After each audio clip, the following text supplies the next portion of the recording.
I'm Gary Knoll. I'd like to welcome you to our Mastering Life series. Today's lesson is, you mean there's more to life than what I realized? Yes. The good news is there's new beginnings even for an old mind. An old mind, by the way, can be something as young chronologically as 27, because at 27 we're actually aging. And then it just accelerates or slows down depending upon all the different pieces of the puzzle that come in. Your stress levels, are they acute or chronic or one-off and then you're okay? Or are they all the time? Do you live with an existential angst? You just don't feel that everything is right, but you can't put your finger exactly on why. Or maybe you're just overworked.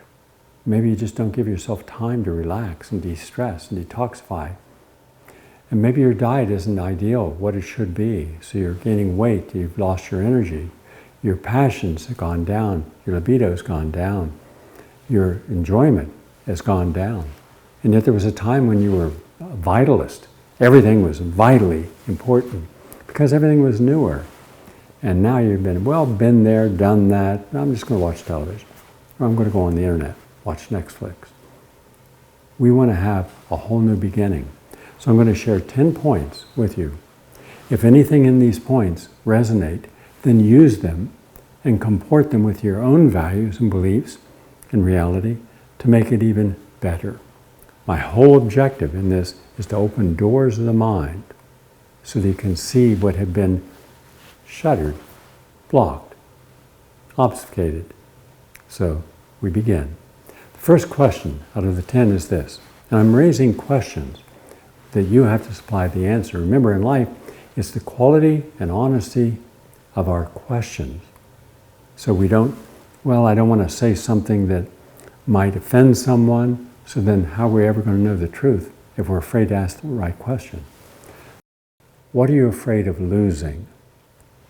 Is it relevant to your existence? Now, all of us have different fears. That's just a normal part of all life. But knowing what these fears are, and then examining them, write it down. I fear, and just write down a page.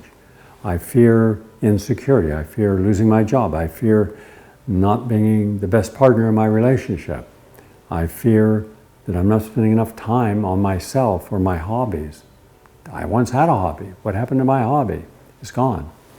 I fear that I'm not giving quality time to my children at points in their life where they need my input. I don't want their friends or strangers being a surrogate parent. I have that responsibility. I don't want a school teacher telling my 4th grade son about sex. I don't want my relationship with my friends to feel that somehow I'm not committed to the relationship. I'm not a fair weather friend. All right, what kind of friend? Of course I'm going to say, yeah, I'm there for you. What do you need? All right, you called the A-team. So let's get started in finding a solution. But think you'll only know who's really in your life in the right way when you're in a crisis, because they're the ones you don't have to ask, they'll step forward. If you have to ask people to do the right thing, you're talking to the wrong person. Every year, for decades, I take a list of all the people in my life, professionally and personally, and I call them, to wish them well, or I'll email them. And if I can't reach them on the phone, and I'll say, something really positive about our friendship. And then I'll end with this. Right now I'm going through a little challenging time. Hope I can count upon you, if need be. The person that emails me or calls me back says, of course, Gary, what's wrong? That's a friend. And I simply say, no, I've settled it, it's resolved, but thank you for caring enough about me to see if you could help. The people that don't give me a response or say, well, I hope you deal with it, I'm really busy right now, I disconnect from that person. No confrontation, no negativity. I don't want them to feel bad about themselves, but I disconnect the energy. I no longer want that person in my life because they're not there for the right reasons. But are we in our life for the right reasons? Are we living the right life? Or have we been just living by ritual? It's like a woman goes to Mass and it's in Latin and they don't speak Latin. What's the point of it? Well, but I'm a good Catholic. I go every day And this is all over the world. This is not a hypothetical. This is real. So why not make all the masses in the language that people in that country speak? And why not have it where people can ask questions, legitimate questions? In every lecture I do, I always say this is interactive. If there's something I'm saying that you don't understand, raise your hand. Because the point of the exercise is not to do a lecture and then walk away. I gave them what they needed. The important thing is, did they understand what I was saying?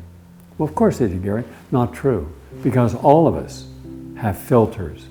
Those filters were put there for most people to protect them by well-intentioned parents and teachers and guardians and friends. But are they protecting us from the world we live in today? Or are they protecting their values that they had been given generation after generation? Now, some of those are good values, absolutely. Honoring the truth. Did you do that? Yes, sir, I did. Okay, why? Okay, it's not for punishment. It's for understanding why we do things we shouldn't do. And if you have a good guidance, if you have a good teacher, why did you get a C when you're clearly knowledgeable enough to get an A? And the teacher cares enough about you. She doesn't want to see you fail. She's not there to give you a grade that makes you seem less intelligent than you are. She's asking you so she can help you. She's a tool.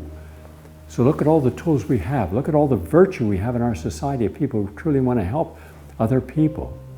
But we have to be honest. If we can't start every issue at honesty, then everything we do after that will be incomplete. When you think of your fears, now ask, are those fears relevant to my behavior? I remember once we were getting ready for a national championship. My buddy Franco and I had trained daily for 10 years, and every race we did, we won. On national championships, world games, didn't matter. Local, state championships, regional. We were on a rip, but we worked at it. We worked hard, trained hard. We did more than just road work. We would take a gallon of water in each hand and run 25 flights of stairs, 25 times. So the air was little air. There wasn't a 20% oxygen. And so we were gasping, our throats were burning. But when we finished that, we knew what we could do if we were in a race and hit a hill on a hot day. We'd make it up that hill without slowing down because we had trained, we conditioned. We allowed ourselves to know what we expected of them, and the cells delivered. Now we're about to go into a national championship, and a big one, the Penn Games, and one of the oldest races in America. And all the top athletes from America were there, all champions. And I see my buddy, and he's very nervous. I said, what are you nervous about? He said, well, we're up against the best. I mean, every one of these guys, could beat us. I said, that's not where your mind should be. Right now, you should be relaxed. Just like we were going out at 5 o'clock in the morning to do a 12-mile run. Just relax and enjoy the run. Relax and enjoy. And I said, you're thinking about the wrong things. You're letting fear tell your cells that they're not going to be fully capable of doing this race. Sit now for a half hour. Let's meditate together about just visualize you're a charioteer. And you've got these wonderful, strong horses. Let them and their energy carry you. Liberate, say, go for it. The cells will honor you. They always do, every second of your life, in a positive way, or unfortunately, in a negative way. Oh, I can't do that. The cells will make sure you don't do it. All right? So whatever you think, that's an energy exchange between your mind and your cells. And the cell doesn't know that you're insecure. So I don't think I can, I've got cancer, I'm going to die. The cells will go through senescence and facilitate your death. All right? But also on the upside, it works to your advantage. There have been a lot of athletes, a lot better than me, a lot faster than me, but they didn't train with the mind as much as I did. So I won the races.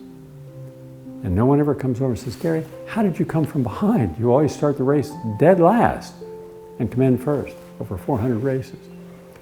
And I said, because I'm not just training my muscles. I'm using my conscious awareness that everything in life is an exchange of energy. As a result, I'm liberating my cells. Well, how much energy can your cells give you that training can't? You limit yourself by fear. And fear's I don't want to try that. What if I fail? Well, I'm not going to do that because I'm not as smart as other people. Well, I don't want to try writing a book. I'm not literate. Well, then become that. Become that which you fear, meaning supersede it.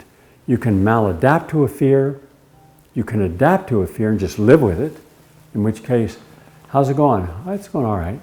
What's new? Well, nothing's new. Well, at our last reunion 10 years ago, you said nothing was new. So you tell me the last 10 years, you've done nothing new? No, just kind of in a holding pattern. Holding pattern for what? The landing is death? That's not a good idea. What have you done to challenge yourself? Well, what's there to challenge? I did my work, I did my career. I'm kind of in retirement, and so I take it easy. You mean you're waiting for death? Do you not acknowledge yourself as being a vital, creative human being? Oh, when I was younger, yes, but not now. Let younger people feel they can do whatever they want to do. No, all of us, look at all the other graduates. We're all kind of the same. We all know each other. Stay in touch, but no, the days of being creative and the days of being dynamic, the days of changing, nobody's going to change. Nobody ever changes here. But we're comfortable with that. That's when you maladapt to an environment that is changing and you're not.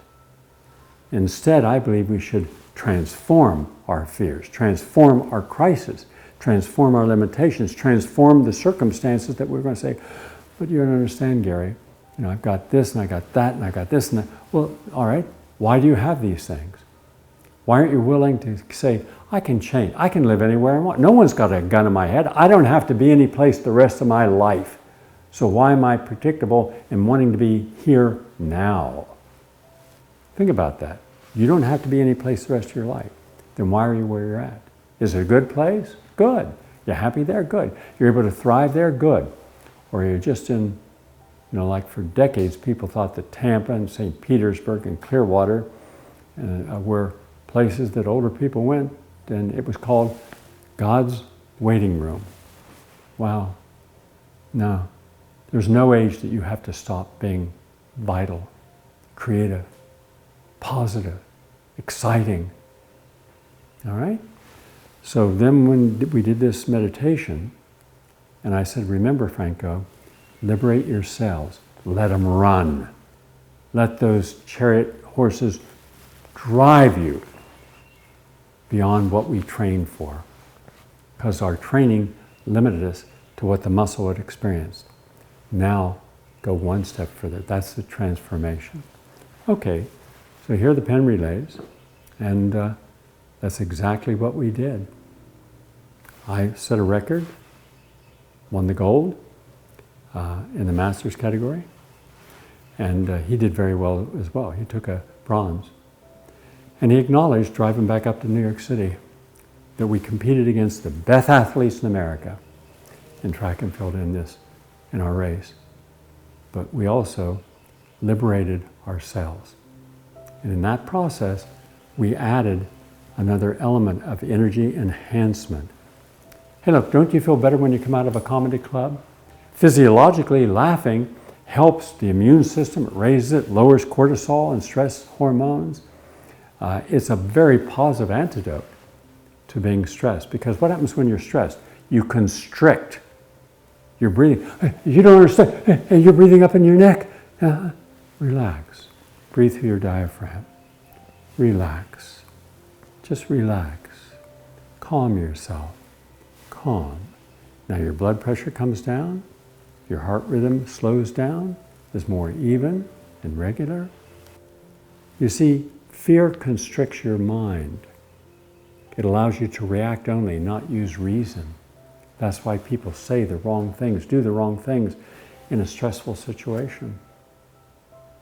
Whereas it's always the person that says, hold on a second, let's take a look at this crisis. Now, what do we need in the way of tools to get through it? So that's why I want you to make a list of the things you're afraid of losing. If you're afraid of losing a relationship, more likely than not, you're going to overcompensate, which can smother the other person. You're giving them no space to breathe. Your insecurity has sucked all the air out of that relationship. And I'm sure everyone watching right now has had circumstances where no matter what you give to a relationship, it never seems to be enough. That's because you're giving it to a person who's expecting you to be the missing half of their completeness. That's not a good relationship. All right? So don't enter anything with fear. Enter it with a sense of confidence. Number 2, which are your most limiting fears? Because not all fears have the same consequence. I'll give you an example. Right now in the United States, because of environmental disasters occurring because of global warming, even those who deny it, and by the way, just on the issue of global warming, there's one group of scientists that says, well, it's not a disaster, we're not really having all these bad problems. Another group says, yes, we are, but the group says, yes, global warming is real, environmental changes are real. For example, last year was the hottest year in the last 2,000 years, all right?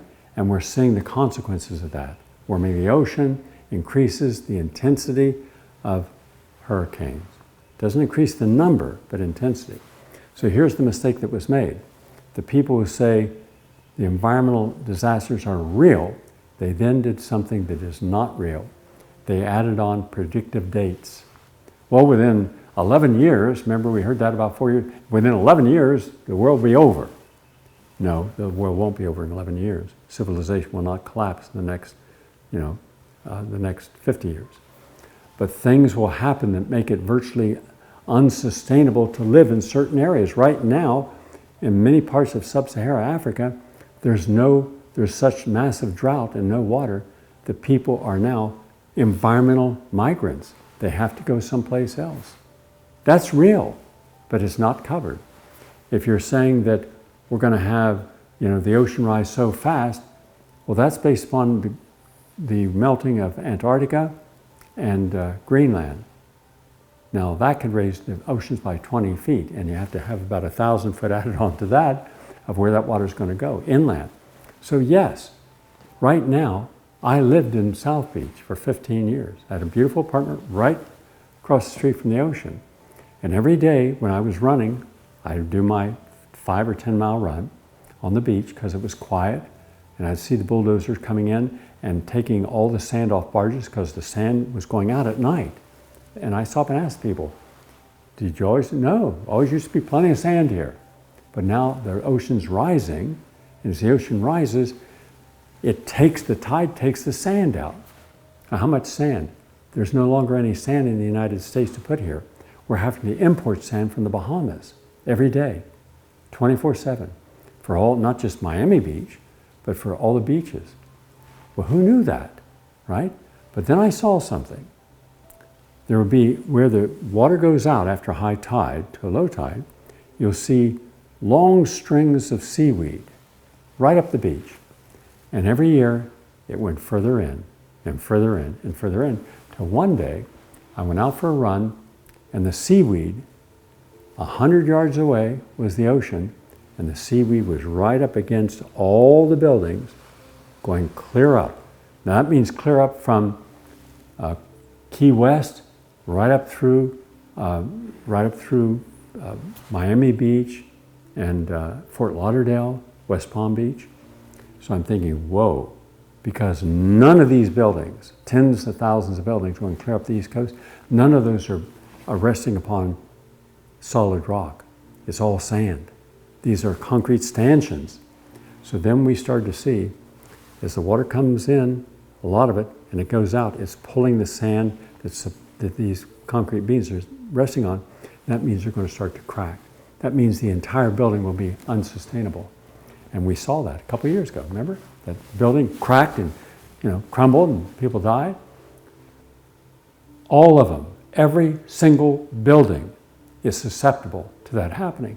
But then on the West Coast, we saw so much rain and El Nino activities and then all those multi-million-dollar homes in Laguna Beach going clear up the coast, they were too close to the edge.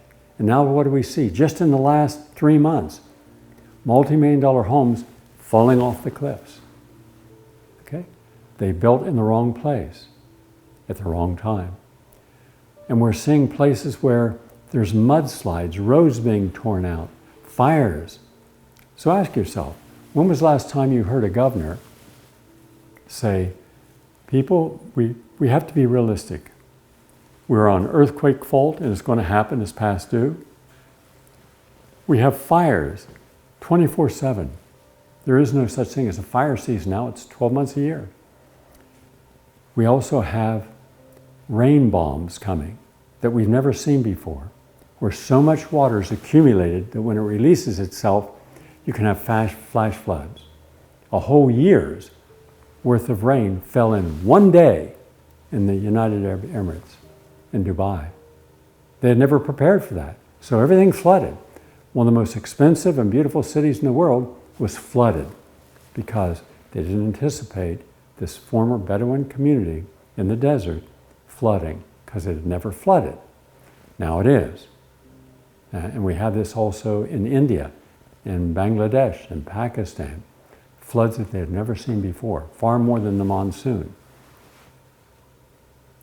Have you heard anyone say maybe we should reorganize and help people get to a location that is environmentally sustainable?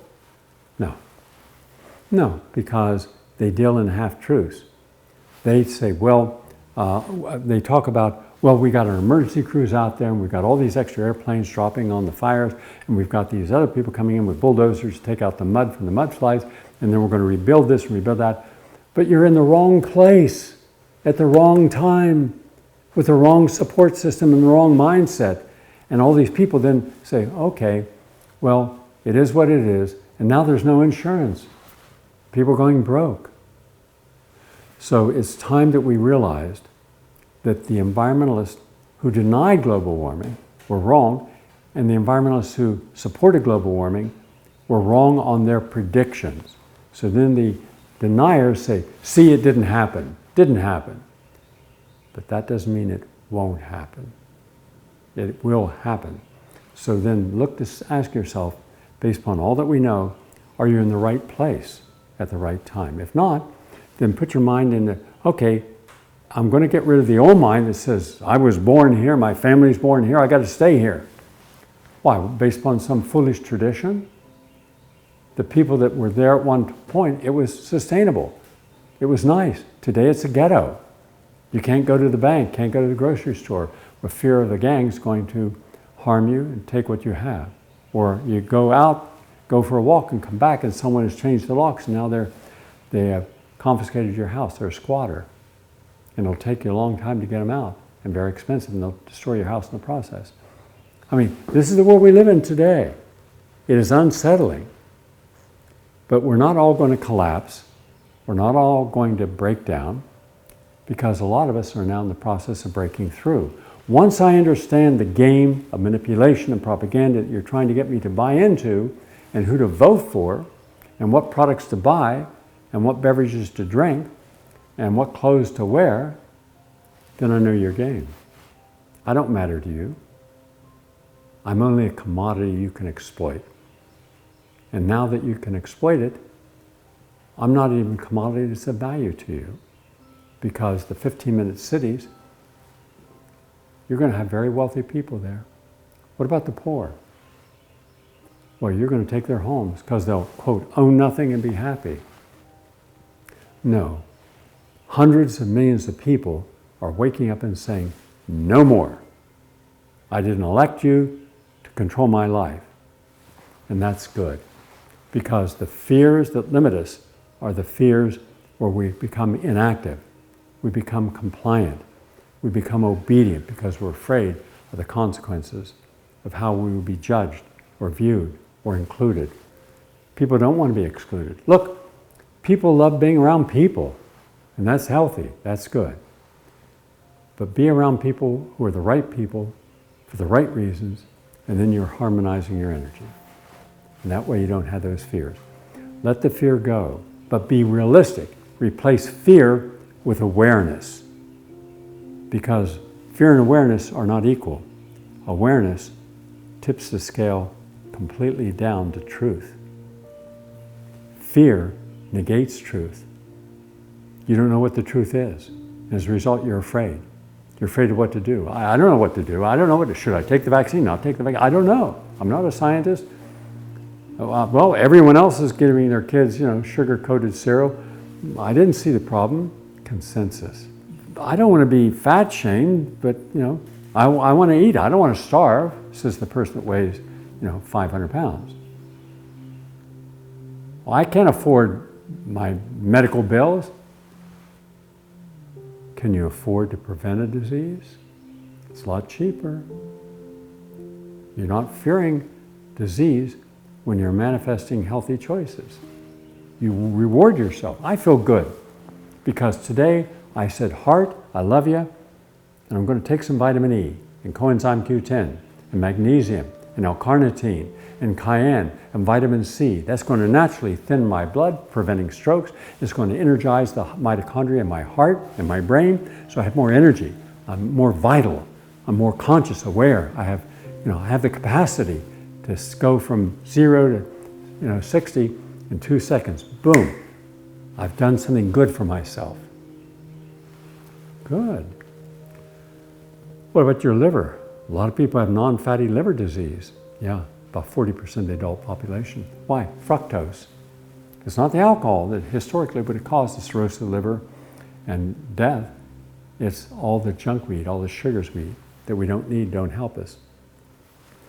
But if you're saying, hey, I had my green juice today. I had some celery and cucumber and some lemon and green apple, and man, that alkalizes slightly, and I don't have any pain, and my liver's cleaning up, and I'm going to have some chlorophyll later today, and spirulina and chlorella, wheatgrass juice, and it's going to even more generate new tissue. So I'm rejuvenating my liver every day. I'm giving it a bath, a health bath. My kidneys, the same thing. I'm giving my pancreas, cleansing, so it'll issue the right amount of insulin, and my insulin will be sensitive to getting into the cells to maintain my blood sugar. Yeah, I'm exercising my muscles until it burns. Then I know it's good. Then I take the branched amino acids afterwards that expand my muscle and give me strength. I'm not withering away like everyone else in America after a certain age. So I'm a vitalist. I feel good about that. Do you fear heart disease? Why should I fear anything? I'm preventing it. I'm putting my energy in the positive mindset. Cells, I love you, and I'm not going to do anything to harm you. No pizzas, no alcohol in any amount. No smoking, no marijuana that can cause psychoses.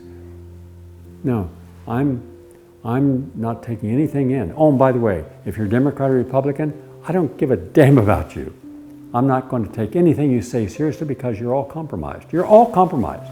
You took money from Big Pharma. You took money from the military-industrial complex. You took money from the energy groups. You took money from PAC groups, the billionaires, so they could control you. They own you. So you think I'm going to believe someone that is needing power over others? I don't want to give power to anyone who needs power because that's a psychopath. That's a sociopath. No. I'll find my information outside of the mainstream media. You think I believe you? When did the last time you apologized when you said weapons of mass destruction justify going into Iraq, or that Gaddafi was a threat to the United States? No, you were wrong on everything. In fact, everything you've been wrong on. You're not right about anything except baseball scores. So you're a pathological liar. Do you think I'm going to lie that energy in? If I trusted any media personality, that would be like me downing a quart of vodka straight. That's the contempt I have for you. You are a pathological, dysfunctional liar. So, I don't have the filter. When you don't have filters, you can tell the truth. When you have filters, you can't tell the truth. Well, I'd like to say what I feel, but I can't because that would not make me a good soldier, a good Democrat, or good Republican, good conservative, liberal. No, I've got to tell the truth as I see it. But I'm going to open up every door I can till I find the truth. And I'm not going to allow you to tell me which door to open. Fritz Perls, the father of Gestalt psychology, said a fear of knowing is a fear of doing. So what we don't want to do, we'll deny it. Even the knowledge of it. Number 3, before you can physically clutter your life, you first have to emotionally clutter your life. We can see on television that people have homes so filled with garbage, you can't walk through it. And the children of these people coming in say, I don't know what happened, Mom. I don't know what happened to Dad. Look at this place, cockroaches and rats and stuff that is worthless. Why can't they clear it out? Because they haven't cleared out the clutter of emotions that they're hoarding in their mind. Uncluttering starts up here. By not giving value to something that shouldn't have value. Well, don't throw away that newspaper. I may read it sometime in the rest of my life. No, you're not. Oh, I've got 6 different types of spatulas, but I might use a different. No, you're not. No, unclutter. And the only way you can unclutter your mind is say, these things are not important any longer to me. And then step aside and let everyone come in and throw all this stuff away. It used to be I would say, well, give it away, or sell it, or keep some of it. Now I say, get rid of everything. Otherwise, it's like sitting on a toilet. You've been constipated for a month. You're bloated out to here. And you start to finally release and cleanse, and you say, that's enough. That's not, I don't want to let too much out. I'm used to all this. No, let it all out. No, I can't let it all out. God. When you're opening up, let it flow. Clean completely out. And then start over. And realize your life is more important than the clutter you've surrounded yourself with. Because if you're afraid of living, then you clutter. Give yourself something meaningless to say, oh my God, I'm overwhelmed. I got to deal with it, but I'm overwhelmed. What are you going to do today? Well, I'm going to sit here and think about, how I'm overwhelmed. But there's nothing here. This is not your life. You're stepping outside and turning the light off in your life and closing the door. The clutter is just a defense mechanism. Number 4, are you more competitive or cooperative? Well, that in part will be based upon whether you're a creative person that needs to create, because the creation is the gift you've been given at birth. So you want to show it, whatever it is, in music and design and in poetry, any form of creating. This is who you are, so you're expressing it, and that's healthy.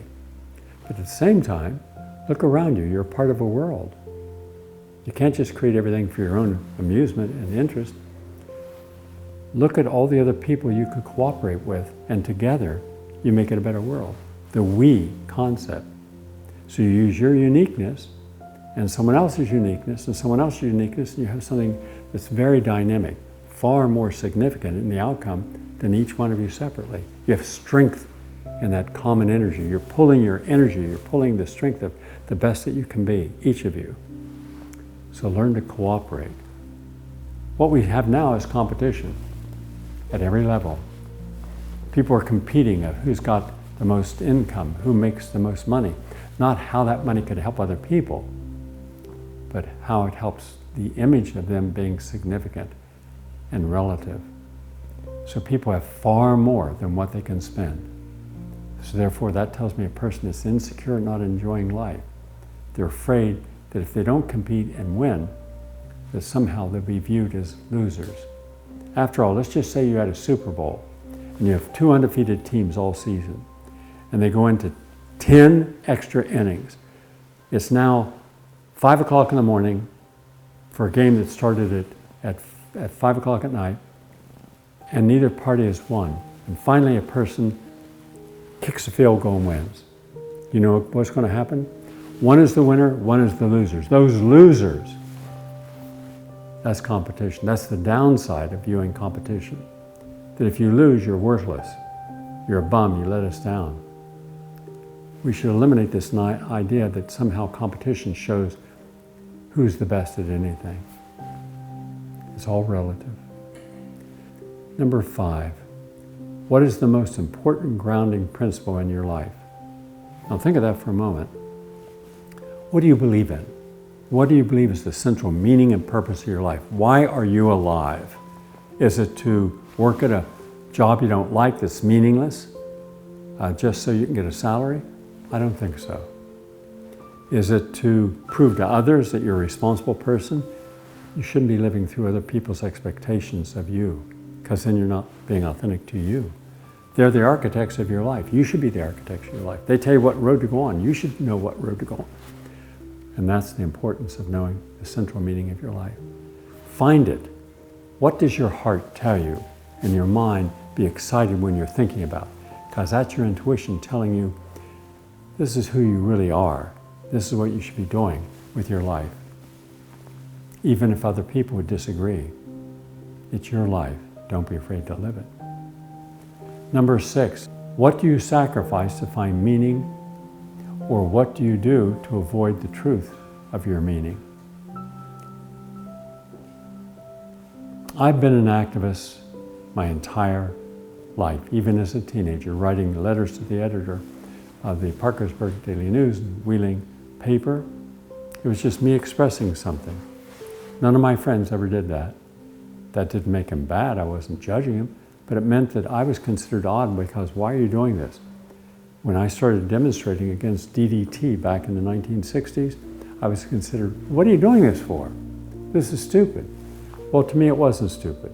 In 1972, because of other people thinking like myself, we took Rachel Carson, the marine biologist's seminal work, Silent Spring, the first important book on the environment, and we banned it because we were persistent. Now the interesting part is nobody came out and said, thank you for fighting our battle. No one came out and says, you know, Gary, I should have been aware of how bad DDT was. The literature was there. We would all come out on the street. They'd ring the bell and everybody come out in the 1950s, and the truck would go up the street and there'd just be this fog. You couldn't see a foot in front of you. That was DDT. They go to the swimming pools and everybody in the water, they fog, and everybody's supposed to have this on them because it was supposed to be good. We knew at that time it was bad and toxic. And one woman, the most important woman in the environmental movement, because without her we wouldn't have had an environmental movement, and the second most important person in the environmental movement was Ralph Nader. Without being elected to office, he caused more positive laws to be changed and written to benefit us. The Seatbelt Act, the Clean Water Act, the Clean Air Act. All these hundreds of laws were because of a person that later on we wouldn't elect to office. We elected people who had contributed nothing to society. Bill Clinton, Al Gore was running. These people had no track record, George Bush, of helping make it a better world. To the contrary, the disgusting backgrounds showed who they were. For those of us who were looking, we found it, we saw it. But a man of principle, a man who would have prevented all wars. Imagine what would the world be like. We wouldn't have had Vietnam if Ralph Nader was in office. We wouldn't have had Afghanistan. We wouldn't have had 9/11. We wouldn't have had all the other wars. We wouldn't have the suffering. We would have Ukraine and the problem in Israel today if he had been elected. We wouldn't have the ghettoization of our cities. We wouldn't have the outsourcing of tens of millions of jobs. We wouldn't have the closing of factories that have been in communities for 100 years. The factory provided the anchor for an economic stability where a dollar would go around the neighborhood 65 times. You take your salary home and now you go to the movie. That dollar then goes over to the diner or restaurant. That goes to a dressmaker. That goes to a shoe repair store. Money spread around. Today, put a credit card in, it goes to one company. Doesn't circulate. To one group of people who own the credit card company.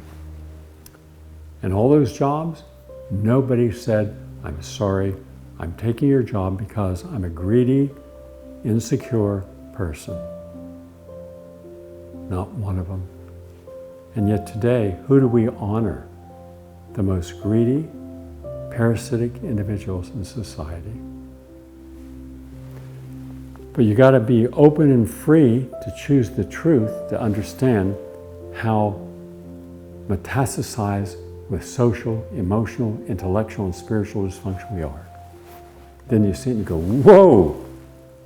I had all these filters, I couldn't see it. I was ideologicalized, politicized, conditioned to believe a lie. And so we're living Orwellian lives, but it's nonfiction, not fiction. And what was the answer?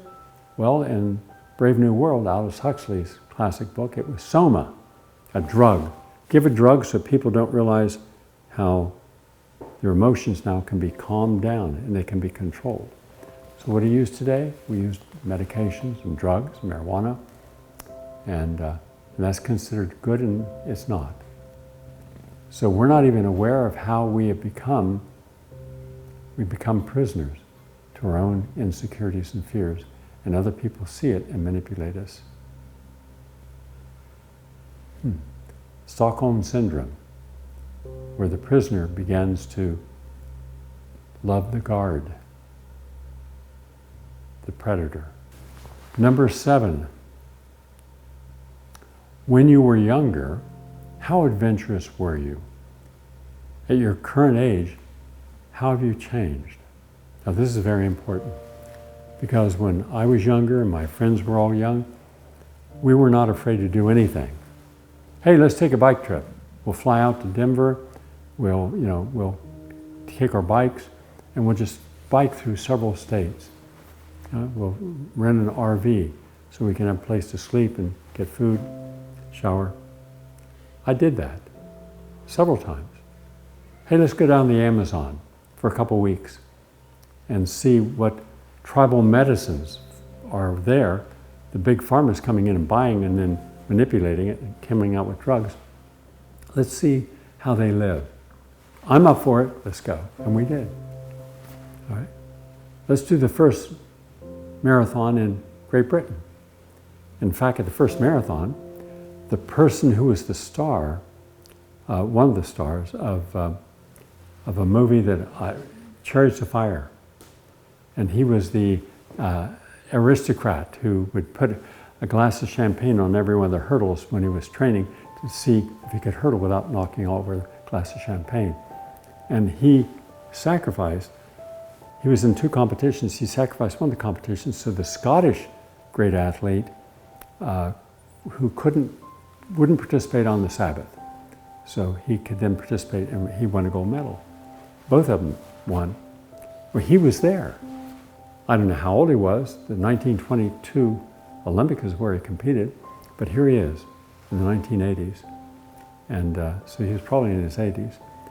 I couldn't hear what he was saying because there was a big crowd around him of athletes from around the world. But I thought, what a wonderful day, a historic day, because we're seeing someone who made history, inspired the movie Chariots of Fire, that inspired all of it. You can't watch Chariots of Fire without being inspired. I mean, you just want to get up and go out and run. All right? That's what you need in your life. You need to be free so that there's an exuberance. Will we make mistakes? Sure. So what? Anyone who succeeds in life has failed far more than they will succeed. But they learn the lessons of their failure, apply it again, so they don't make the same mistake again. That's life. But what if you fail once, now you don't want to try again? Well, I tried it. No. Did you learn the lesson of it? You're not doing anything. So when we were young, we weren't afraid of life. And now, we're afraid of life because we're terrified of death. So we've become, in effect, frozen in our waiting to be thawed out, or asleep waiting to be awakened, like Rip Van Winkle, so that we can say goodbye to everyone, or we can say, I'm awake, and now today I'm alive again. That's the importance of this discussion about there's more to life than I realized. And I have more control over this day than it just making it another routine day. How many people do you know, and yourself included, just every day's predictable? Your conversations are predictable. Why have a conversation? Whoever's in your conversation relationship know what you're going to ask and how they're going to respond. You want to break this habit of sameness. You want to bring something new and vital and refreshing into it. Could you imagine every day you go to the restaurant and the chef gives you the same identical meal with the same ingredients every day and you say, oh, this is fine. Long ago you stopped being excited by that meal. In my restaurant, Gary's Place, the first gourmet vegan restaurant in American history, I had no menu. Every day be brand new dishes. 2 different entrees, soups, salads, desserts, side dishes. All new every day. Well, someone says, well, Gary, I really like that vegan chili, or I like that ratatouille. You going to do it again? No. No. You're going to have other things you're going to like as well. I like predictable. Well, okay. Predictable what? Predictable conversations, predictable politics. Well, I'm a Democrat. I've always been a Democrat. What if the Democratic Party, which was once the racist party, the Ku Klux Klan party, right? The Jim Crow party, what if now they're reverting back to taking away all your freedoms? They don't want your freedom of speech. They want to control outcome of elections. They want to be able to come into your home without you saying no. They want to take away your Fourth Amendment. Are you that Democrat? Well, I'm a Democrat. I'm always going to vote the same. You're going to eat the same because how you do one thing in life is how you're going to do everything else in life. So if you've got this closed mind of rigidity, then everything else in your life you're going to be rigid about. Is that a life? Or is that merely a low-level existence? Are you an amoeba or are you a human being? Both are alive, but one with significance and one without. Number 8, what do you do to prevent any interruptions in your normal behavior and lifestyle and beliefs? Look at the conclusion of what you would like of a goal. Then ask yourself, why is this goal important in my life? And then ask yourself, what do I have to sacrifice in order to get that goal? And be honest about it. Will I have to put in extra hours? Where are those hours going to come from? I got to take them away from my relationships with my wife or my husband or my children or my friends or my health. Well, then what's the purpose of the goal? What could be more important than having health, happiness, and balance in all these other areas of your life? Then we think, well, maybe I don't need this goal. Because what are you going to lose when you've sacrificed quality time? That's the energy with the people in your life. They don't know why you're pulling away, but they feel it. They feel it. The energy that used to be exuberant and exciting, you've put into something else, a passion for your goal. But you're not willing to be honest and say, what am I going to sacrifice in order to meet this goal? And then how many times do we get to a goal and then we say, turn around. Why? I'm here. I've got the gold ring. I've reached it. No, turn around. Look behind you. How many tears have been wept? How many feelings hurt? How many people felt no longer significant in your life? Look at your heart. Look at your blood pressure. Look at your joints. Look at your weight. Look at your stress levels. All that you paid a price for to stand here today. Was it worth it? It never is. Number 9, are you actively seeking any new directions? We have a responsibility in life to choose the direction we want to go in, but you have to have a reason to go in that new direction. So first of all, be very clear on why you need a new direction. And then, once you understand why you need a new direction, what you need as far as the tools that are compatible with achieving this new direction. Maybe you have to go back to school. Maybe you have to learn a trade. Maybe you have to change your mannerisms. Maybe you have to change your health. But be honest about it. Don't lie. Just write it down. I need a new direction because I'm boring. My life is too repetitive. Everything has been there, done that. I'm shrinking away. My vitality, my life is closing in on me. The older I get, the more restricted I feel, the more lazy I am, the more compliant to inactivity I am, the more sedentary I am, the less intellectually thriving. I used to love reading books. I don't read a book now. Is that why you're taking a new direction? If it is, good for you. Do a new direction because you want a new awareness. Live your bucket list during your life, not at the end. Because while you're doing your bucket list, I have people who are actually here. I'm down doing a 2-week health retreat at the villa in Texas. And 2 people have told me, I've waited decades. I've listened to you on the radio, one woman for 50 years, another one for 45 years. And my bucket list was, one of them, I want to go spend a couple weeks with Gary Null at a retreat. I did my first retreat in June of 1971. That's 53 years ago. All right? I've done hundreds since, and they can be life transformative for people. But why do you have to wait to the end of your life to see what real life could be? Because then there's a sadness when people realize how much of their life they've wasted on what is not essential to their well-being. But they're happy. One of them who is 90, in fact, when she came in on an Amtrak, it was a rainy day on Sunday, and so I said, who's this woman came in?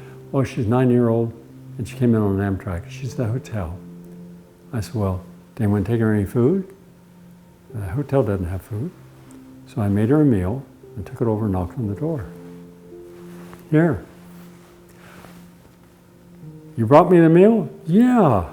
You came down here. Which was the longer action? My coming over here, 6 minutes to drive here? Or you taking 2 days to get here? She just smiled. She's a vitalist. She keeps herself alive. She said, you were on my bucket list. I'm 90 years of age. And I was going to make sure I came, and I'm here. Well, now she's thriving. She is so engaged. She has all these ideas of what to do to help people in her community back in Brooklyn and through her church group to get healthier. But start your bucket list early in life. So it's not a dream at the end, it's a part of life. And finally, number 10. Is your life shrinking? If so, how does this impact you? We know the brain shrinks, the muscles shrink, the hormones go down, the mitochondria goes down. All these things begin to decline if you age the way most people do. But we also know, because I've done 6 major anti-aging clinical studies here, you can reverse that. Right now I can show you, and you can hear for yourself, people who went through normal people, average age 70, some were 95, people who thought that aging was inevitable. Well, aging is inevitable. Growing old is an option. Let me show you examples now of people who decided, regular people, that had had enough of not engaging in life as they once did. They undertook a 2-week study here and then followed for 3 months at home using the protocols. Here are their real-life examples. And by the way, we did methylation DNA tests from a major university's anti-aging division that discovered and patented the methylation DNA test that tells how old are your cells. We were able to increase the age of a cell by 2.2 years. In one person, 5 years. We increased the age of the body, the physical body, by 6 years, adding 6 years onto a person's physical body. And all that with 2 weeks on campus and 3 months following the protocols at home. Never been done before. Never. Now let's take a look so you can see what it means to realize there's more to life. And you can have a new beginning, even in an old mindset. Why do we get sick? Why do we have so many diseases, like heart disease and cancers and diabetes and obesity? These are not normal to the aging process. I ate everything that everyone said was okay, and I became this statistic. I had what you call the metabolic syndrome, which is high hypertension, high cholesterol, and diabetes. I was given two chronic diagnoses. One is chronic lymphatic leukemia, which is a blood-borne cancer, and the other is chronic bronchitis. Chronic bronchitis is a form of COPD. I recently went for a osteoporosis test, and the orthopedic doctor said that I lost 20 pounds in 2 years, and he said I lost a lot of bone. There are hundreds of thousands of scientists around the world who are doing research on aging, but more often than not, the vast majority are researching stem cells. Some of the most fascinating aspects of interventions available today to slow and/or reverse aging has to do with multimodal approaches. We start off, of course, with very healthy diets, very healthy lifestyles, physical activity to the best that people are able to adhere to, and of course, dietary supplements, that's a given. But then we have to move beyond that. For personal strength, personal health, weight loss, vitality, clarity of mind, the vegan diet was the best, without a doubt. Aging is different than growing older. Growing older is basically the passing of time. That's inevitable. Aging is what you do with that time based on the culture beliefs that you assimilate and the lifestyle that you assimilate. Can we, with all that we're doing, can we actually change the DNA? Can we heal the breaks in the DNA? Can we stop the massive amount of challenges by free radicals and cytokines and other inflammatory markers that attack your DNA about 10,000 times per day per cell that cause us to age? Remember, we're not racing, we're not competing. We're just allowing ourselves to be open to our own potential.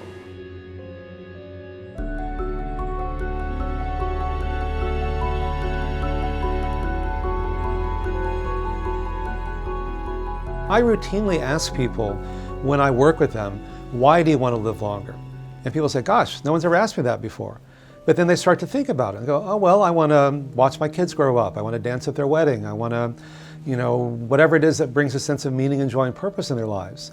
And then when they get in touch with that sense of meaning, they're much more likely to make and maintain lifestyle choices that are life-enhancing than ones that are self-destructive. The extension of my life is important, yes, but the quality of the life I have while I'm alive is my motivation. When I came here, I went for a walk. It had to be 2 miles. And yesterday I did 14 miles. I feel great. I don't feel like I have walked at all. My body doesn't have any pain anywhere. And I never thought it would be so wonderful and that I would feel so good. Some people may say, well, you're 73, you're close to death or something. I forget that. I feel like I was 30, 40. I feel the same way. I mean, I have no pains and limitations. I don't have any type of problems like that. So my body feels good. A human lifespan is far greater than 140 years. The problem is, it's our lifestyle and our cultural beliefs that are shortening our lifespan at this moment. My blood sugar levels was fasting at about 189. Since the dietary change and the supplements, I have gotten my fasting levels to below 100, which technically makes me non-diabetic. My lungs are clear, and I've had a 3rd check with the pulmonologist, but they could find no obstruction, so they had no justifications for respiratory therapy. So now I can breathe again. I feel alive. I feel actually that my lungs have been reborn.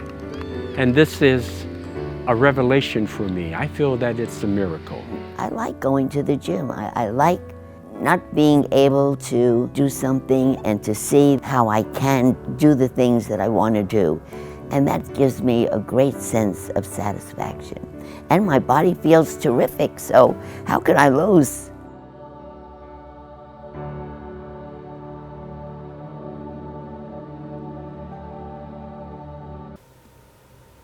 Well, there you have it. You have an awful lot now to think about. If any of the things I've suggested make sense, use them. If they don't, let them go. There'll be another Mastering Life lecture. And every day, Monday to Friday at noon Eastern Standard Time, I talk about all the important issues of life on my show. Go to prn.live. And you can also subscribe for free to my newsletter, GaryNoll.com, and see the newsletter. So you'll keep up to date, because all my essays, investigative reports, my health and nutrition information, new documentaries, webinars are all on there, GaryNoll.com. Thank you very much for sharing your time with me right now. Hopefully it was beneficial. Have a nice day.